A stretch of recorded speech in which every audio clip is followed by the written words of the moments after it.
ഒരു വ്യക്തി വളരണമെങ്കിൽ ആദ്യം ബോധ്യം ജനിപ്പിക്കേണ്ടത് ദൈവത്തിലാണ്. ദൈവത്തിൽ നമ്മൾ ഇങ്ങനെ ഒരു ടെൻഷനിലൂടെ കടന്നു പോകുമ്പോൾ കർത്താവേ നീ അത് കാര്യം ടെൻഷന് എതിരായിട്ടുള്ള എല്ലാ സാധനം ഇൻസ്ട്രുമെൻറ്റ്സൊക്കെ ഉള്ളത് കർത്താവിൻ്റെ കയ്യിലാണ്. എന്തൊക്കെയാണ്? ധൈര്യം, അല്ലേ? പിന്നെ ഞാനൊരു പ്രാക്ടിക്കലായിട്ടൊരു കാര്യം പറയാം. നിങ്ങൾക്ക് ടെൻഷൻ്റെ കാലത്ത് ഒരു ധൈര്യവും തോന്നത്തില്ല.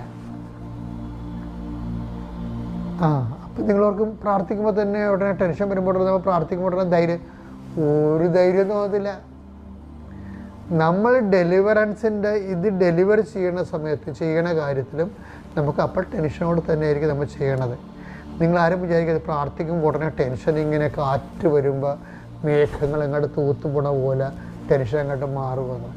മാറുന്നവരുണ്ടാകാം. പക്ഷേ ഞാൻ 21 ലക്ഷം ആൾക്കാരെ കൗൺസിൽ 21 ലക്ഷം ആൾക്കാരെ കൗൺസിൽ ചെയ്തിട്ടുള്ള അവർ ടെൻഷൻ അടിച്ച് തന്നെയാണ് പ്രാർത്ഥിക്കണത്, ടെൻഷൻ അടിച്ച് തന്നെയാണ് ഓരോ കാര്യങ്ങൾ ചെയ്യണത്. പക്ഷെ ഒരു കാര്യം കർത്തവാണ്. എന്താണ് വ്യത്യാസം?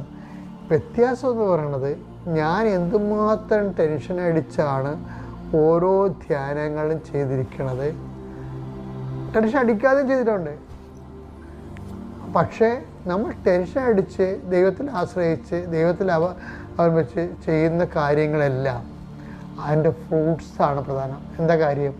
നമ്മൾ വിചാരിക്കാത്ത റിസൾട്ട് ഉണ്ടാക്കും. എന്താ കാര്യം? അത് ചെയ്യണത് കർത്താവാണ്. എൻ്റെ മക്കളെ, കർത്താവിന് ചെയ്യാൻ പറ്റിയ ഒരു പ്രൊവിഷൻ ജീവിതത്തിലുണ്ട്. നമുക്ക് നാളെ അത് കാണാം. കർത്താവ് നമ്മുടെ ജീവിതത്തിൽ ചെയ്തു. ഇപ്പം ഞാൻ പറഞ്ഞില്ലേ, ഇപ്പോൾ ടെൻഷൻ അടിക്കുമ്പോൾ എൻ്റെ മക്കൾ എന്ത് ചെയ്യണം? എല്ലാ കണക്ഷനും ഊരിയിടണം. ഇടിവിട്ട് വരേണ്ട സമയത്ത് അങ്ങനെയല്ല നമ്മൾ ചെയ്യണത്.